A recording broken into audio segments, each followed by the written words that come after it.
möchte, dass du mein Sklavin bist.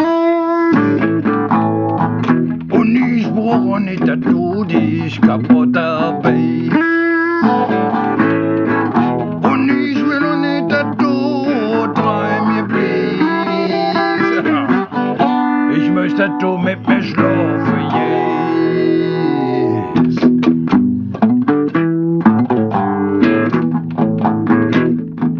Und ich möchte nicht, dass du meine Sache sauber machst.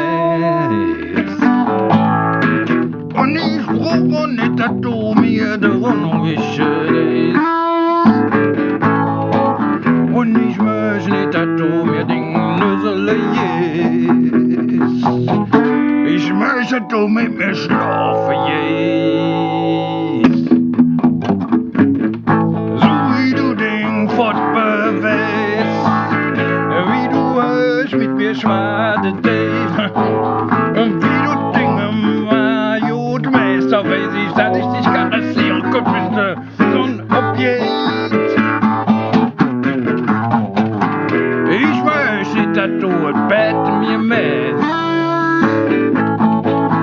Und ich will auch nicht, dass du das kochst. Ich will dich auch nicht wie meine Mama dir. Ich möchte, du jetzt Schluss mit mir.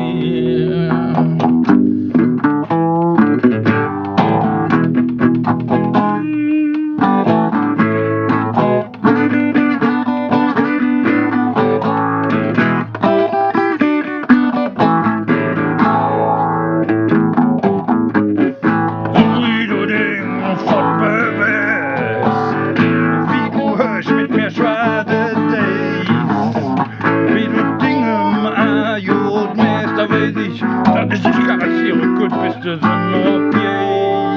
Ich